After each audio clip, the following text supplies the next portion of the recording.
Jamal Khashoggi, prominent Saudi journalist and Washington Post columnist, has gone missing after visiting his country's consulate in Istanbul. He was last seen entering Saudi Arabia's consulate seeking paperwork to marry his fiancée. His fiancée saw him go in at 1 p.m. and was still waiting for him at 1 a.m. Buhar olup uçmadı. Saudi Arabia now suddenly is admitting that Khashoggi did die inside that building.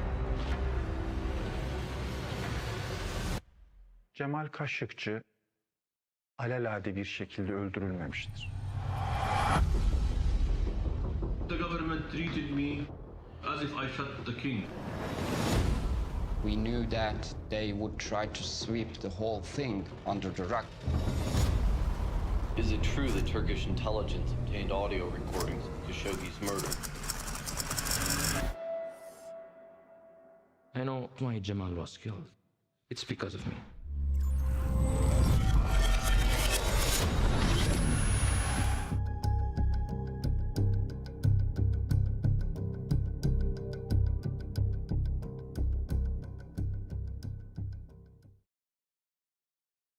Welcome to Washington Live.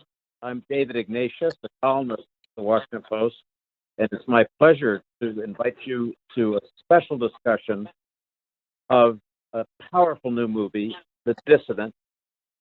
I want to apologize to our audience because due to technical problems, I'm not able to appear live on the screen, but I will be interviewing all of our guests as we move through this discussion.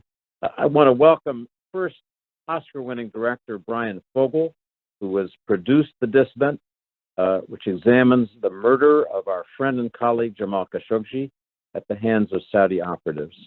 Today, we're honored to welcome Bryan along with Jamal's fiancée, Hatice Cengiz, and Omar Abdulaziz, who's an activist and Saudi dissident, both of whom are in the film in very powerful ways. Thank you all for joining me, and apologies that I'm not there on the screen with you. Thank you, David. Thank So you. before we start, I just want to say personally to each of you a special thanks for bringing our colleague, who we love dearly at the Post, and his story so powerfully alive in this film. I've watched it several times now, and I urge our audience to do the same. It captures a distinguished man and his brutal murder in an unforgettable way. Bryan, let me start with you and ask you why you were interested in making this film. Well, I was looking for what that next film project was going to be for me, following Icarus and the wonderful accolades received. It, crescendoed with the Academy Award in March of 2018. And during those 2 weeks of October, as Jamal's murder unfolded on the international stage, not only was I riveted, I was shocked, I was appalled at what I was reading, and it felt that this story was the battle for freedom of speech, freedom of press, freedom of journalism. And as I started to read Jamal's opinions and that he had been writing for the Washington Post, his column, I saw a moderate. I saw a man who loved his country. I saw a man who wanted change for his country. And as I was from afar reading about Omar Abdulaziz and his battle with the Saudi flies trying to not only overtake his Twitter account and that of Jamal's, but the hacking of his phone, the imprisoning of his brothers, and of course the story of Hatice Cengiz, the unimaginable loss and just unfathomable emotional, heartbreaking journey that she was on. It felt like all of these forces colliding could make for a very impactful film. And I went and met with the Washington Post and all of you. It was third week of October 2018. and after the Post said that that they would help and allow me to interview so many of you that knew Jamal and worked with Jamal. That really set me on the journey to making the film, and here we are 2 years later. Well, here we are indeed. I remember your visit, Bryan, and our conversations. The Dissident premiered at the Sundance Film Festival to great acclaim, but you had trouble finding a distributor. And I want you to walk us through that journey of getting the film distributed and tell us why you think companies were telling you no. What were they afraid of? Well, first and foremost, the very good news, the positive news is that the film launched last week on Friday on video on demand platforms where people could rent the film in the United States and Canada through Apple or through Amazon, Comcast, DirecTV, services like that. And we're being told that the film has done exceptionally well. We've hit as high as number 3 on iTunes.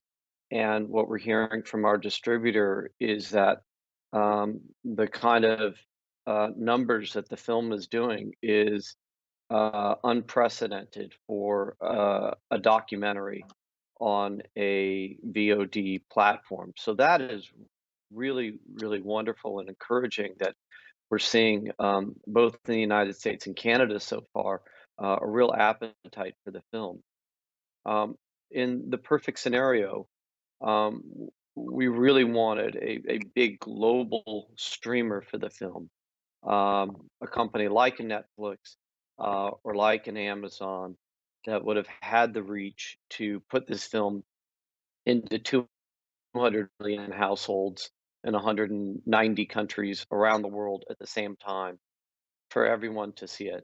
And at Sundance, we were greeted with, a standing ovation. Hillary Clinton was in attendance, as well as Reed Hastings, the CEO of Netflix. And despite, incredible accolades, Hatice was there, tears flowing from people as she entered and stood on stage with me. There was not a single offer of distribution from any of the major global distributors and streamers. So I think what we see there is their ties to Saudi Arabia, the amount of money and liquidity for investment that the kingdom has, and the cowardice of these companies to take on a story that involves, human rights, freedom of press, freedom of speech, but has an ongoing impact today as Omar's brothers and friends remained imprisoned. Lujan al-Hatul was just sentenced to another 6 years in prison as Saudi human rights activist. And Hatice has not been able to have justice for Jamal's murder, nor has anyone that loved or cared for Jamal. But the positive is that it is available for people to see right now in the US and Canada, and very grateful for Briarcliff Entertainment and Tom Ortenberg, our distributor, that had the courage and bravery to step forward and distribute the film. Before I turn to Hatice and to Omar, I want to ask you one more question, Bryan, and that's whether you experienced any pushback from the Saudi government while you were reporting the story and producing the film. Were you threatened in any way? I was not threatened, Hatice, Omar, and I. There was a constant being careful. I never saw a reason to go to Saudi Arabia in the making of this film, because to me, whatever the Saudis or Mohammed bin Salman was going to tell me, we already basically knew, which is I didn't do it. So it didn't feel like there was any information to be gained, especially with the audio, the transcript, and I believe in the findings uh, of the CIA. I believe in the findings of MI6. I believe in Turkish intelligence findings. It felt to me like this case, in terms of what happened to Jamal, was pretty was an open and closed case. There wasn't much to dispute. So made the decision to not basically reach out to the Saudis in the making of the film. Was not threatened, but if you look at Hatice's Twitter feed or Omar's Twitter feed, um, if you look at Hillary Clinton's post about the film from 2 days ago, or you look at what is happening to us on IMDb, the Internet Movie Database that rates films, or on Rotten Tomatoes, we are being trolled exactly as you see in the film. Hatice and Omar have had tens of thousands of mean-spirited, really vicious posts on their Twitter account. Hillary, when she tweeted about us 2 days ago, was met with, thousands of negative comments, and even our Rotten Tomato audience score, uh, we had a 96% from critics and a 99% audience rating. And 2 days later, um, we 700 scores of 0 came in on Rotten Tomatoes. So literally, and you look on IMDb page, there's now 600 votes of 1. And if you read people's comments, they either rate the film a 10 or they rate it a 1 and say it's lies. So, I mean, what we see in the film is not only real. I mean, it is still happening right now as we're on this conversation. So, Brian, it sounds like MBS's army of flies, as the film describes his attempts to manipulate social media, continues.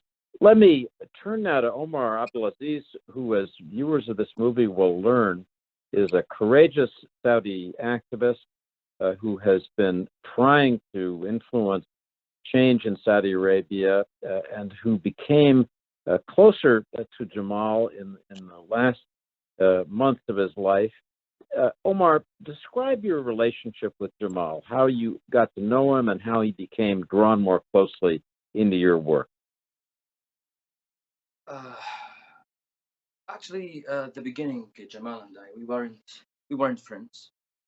I was criticizing Jamal Khashoggi because I believed that he was working for the Saudi government, and he did. And I do remember that in 2015, once when he launched his TV channel, once he said that I'm going to interview everyone, every dissident, but I'm not going to interview a Saudi dissident. So then I attacked him, I criticized him, and he was following me by that time. And then he unfollowed me. That was in 2015. But I do believe that when MBS took over and started to control the country, and Jamal managed to be the country, from there we started to build a new relationship. Jamal felt lonely, and in the same time he was eager to do something. He was eager to try. He was eager to change the situation back there in the country, and he didn't want to be called a dissident by that time.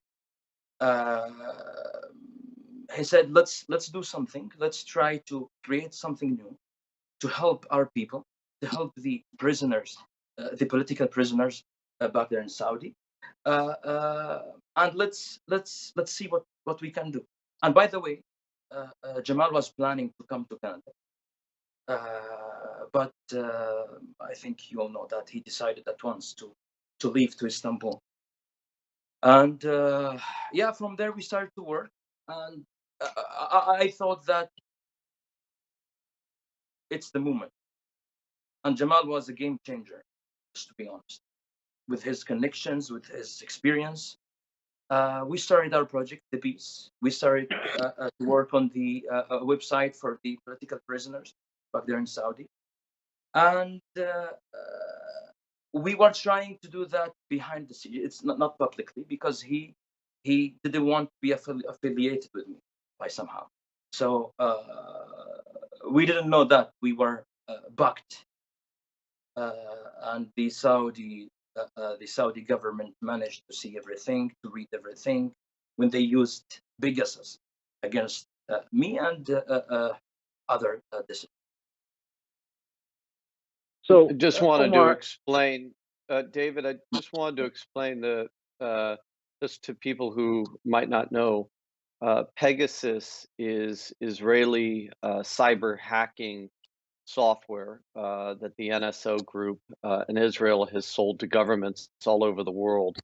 And they hacked Omar's phone and Jamal's phone with this software. It's been reported that Jeff Bezos was also hacked with this software, among what is known to be at least 1,600 journalists around the world by other governments. And by hacking Omar's phone and Jamal's phone, they knew that they were working to basically suppress the Twitter flies, the Saudi government trolls on the platform, and that Omar and Jamal were actually working together. I'd urge our viewers to look at Bryan's film for a detailed account of just how the Saudi attack on dissidents moved forward, and the evidence gathered from UN investigators, among others, about the specific attack on the phone of Amazon's chief executive and the Washington Post owner, Jeff Bezos. So I'd like to turn now to Hatice, and let me say first that all of the audience for this program share with you condolences on the loss of your fiancee and the painful experience that you've had. I'm sure that sharing the story of what you lived through on camera was difficult for you. And let me ask, what made you decide to participate in this film and share your account of what happened with the world? Hatice. Thank you very much, David. And my personal experience with Bryan and with the film quite unique. I remember I was having a great frustration or big and huge trauma that time when Bryan came to me, and it is too difficult to express what I had, but shortly I remember when you get any kind of trauma or frustration, the power of pain or shock creates a new like planet in your mind, and you guess you live very different place than others, and you guess you should protect yourself from people, from life, and even from yourself. And at the same time, this trauma or frustration, you see in front of you there is like two options, you know. And the first one is keep living at the same place already you are in, keep trying, keep remembering what happened with you and with him, and try to being alone and getting away from the people and from the life. This is the first way. The second way is to transform. What I mean with this transform, to transform your pain or your heart, what you're feeling, to hope. And in this point, Bryan or this film helps me to transform my pain or my story and keep Jamal's name alive and his legacy alive. And then I took a step with Bryan and took a place with this film. It was too difficult. It's easy now. I'm speaking about past, but it wasn't easy that much what I'm telling right now. And another hand, Bryan called me many times before he came to Istanbul, and it's kind of like friendship created between us. And also this point helped me. And when he called me, he was asking me a lot of questions, and I was saying that I am not available to tell this story right now. Please give me some time, and then please do not come now, maybe after 2 months or 3 months, because I'm really, I was really destroyed.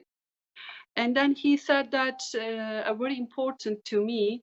I really want to know. I want to also show this side, what happened after the murder to you. I want to show this part to film too. So this process we have to put in the film. So and then he came and then he started working with me, and then I think his personality, and then also he made me like a normal person telling my story. I think this part is made me more relaxed and comfortable, and then we did what we did together. So, thank you, Hatice. Let me turn back to Omar. One of the most moving parts of this film is the discussion of how two of your brothers are imprisoned in Saudi Arabia in what is a naked attempt to put pressure on you. And I want to ask you what that feels like as an activist, to have your brothers in such difficulty in the kingdom as an attempt to pressure and punish you. Honestly, it hurts me waking up every morning knowing that not only two of my brothers and a large group of my friends are arrested because of me, but knowing the situation back there in Saudi Arabia about so many thousands of political prisoners, it hurts us every single day, every single night. It shouldn't be like that. And most of those people, they weren't participated in any political activities, but the government fears a tweet that would do anything to stop people from talking, from tweeting, from writing. And this is the level that we reached with this administration, with MPS. It's not, I know that it really hurts every time I look at the picture of my brothers or my friends, or knowing what happened to them, because they were severely tortured. It's been 2 years and 5 months and 14 days since they were arrested. But here's the thing. They released my brother Ahmed and Majid. They released both of them for 2-3 times to negotiate terms and conditions with me, to ask me to stop doing what I'm doing. And this is the only proof that we have. Not only that, they, like a few months ago, long time before what happened to Jamal Khashoggi, 5-6 months before the death of Khashoggi, they sent 2 representatives here with my brother to comfort me, to ask me to go at least to the embassy to renew my passport, to be able to travel to Saudi. And imagine what was waiting for me there. So, Omar, I thank you for sharing that. It's especially poignant given that the Saudi government used that same pressure tactic on Jamal himself, preventing his son from leaving the kingdom to try to put pressure on him. And we hope that your brothers and your friends will be released. So, Bryan, in the brief minute or so we have remaining, I want to turn back to you as director of this film. You have shed so much light on the Saudi regime through your reporting and filmmaking. One thing that's striking in the film is Donald Trump's boasting as president about, in effect, how he has saved Jamal and denying any responsibility for the Saudi government. Let me just ask you simply, in your reporting over this period making the film, what was the most shocking thing that you learned? I think the most shocking thing that I learned was that on a global perspective, that money, business interests, weapons sales takes place over any accountability to human rights. And this is just a terrible problem. It's not just the United States, it's almost every member of the G20, it's every major corporation, it's all of the global streaming platforms that essentially that you can dismember and brutally murder a journalist who was fighting for freedom of speech and press in his country, who wanted his country to be a better place, who loved his country, who had no problem with the royal family. And that in the aftermath of this horrendous murder, which has been verified and proven in countless ways, that there is truly no punishment for this crime. And the reason why is that the countries that do business with Saudi Arabia and the corporations that do business with Saudi Arabia prefer their money over taking any stand of human rights. And in the making of this film, Hatice has become my sister, Omar has become my brother, and their pain is my pain, and their fight is my fight. And I love both of these people so much because in getting to make this film and working with them, I saw bravery, I saw courage, I saw two people standing on the right side of history, and I'm honored to be their friends. So thank you, Bryan. Ladies and gentlemen, you can see The Dissident in theaters and on demand now. A powerful recollection of our Washington Post colleague and friend, Jamal Khashoggi. Thank you, Bryan, Hatice, and Omar for joining us. And I apologize again to the audience that due to technical problems, I was not able to be with you other than by sound. So make sure to come back and join Washington Post Live today at 2:30 when my colleague Carol Leoning will interview former FBI Director James Comey. Don't miss it. It's especially important given the events of the last week. I'm David Ignatius. Thank you very much for watching.